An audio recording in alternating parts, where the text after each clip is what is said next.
Okay, I'm going to take this 13mm bolt out of the middle of the two oil pipes, and that'll remove that. There's two O-rings that sit on the insides of each of those, which will replace as well.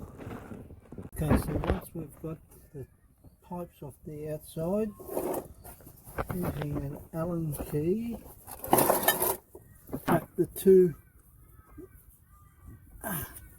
and this one here, okay, and then the oil control valve will just wiggle it off.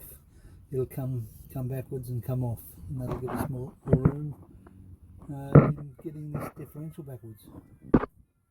Okay, so an all important tool to do a cheat on this job is to get just a cheap 16mm spanner, and I've just modified it, cut the end off it there, and you can see here I've just ground both sides to make it a little bit thinner than it was. It was a big fat thing, which is ideal for getting in here to cheat, and I'll show you what I mean. So there's a T45 in that slot just there, and the rest of the bolts we pull out of the front of it. So with turn this wheel all the way out, so we full extension that way, and then we've got plenty of room to get in here to get the differential bolts. Now this is the modified 16mm I've made. It makes it very easy.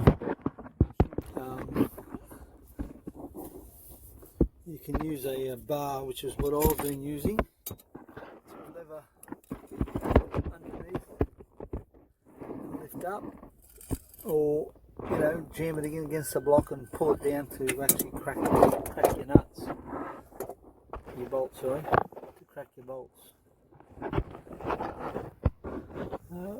You do all four of those. There's another one right there, one on that bottom, and one down. I don't know if we can see it. There it is down there through there. So there's 4 bolts that'll undo that differential from the sump. But we don't want to take the bolts all the way out. Just all the way. They might pop all the way out, and just screw them back in a couple of threads, and that's where we want to leave them. And then we're just going to jimmy the diff back about 50-60mm, and it will go there just enough to be able to get that spanner, crack that bolt, spin that bolt out by fingers, and then once you've got the hardest bolt, which is the one down near the diff here, we take the others there.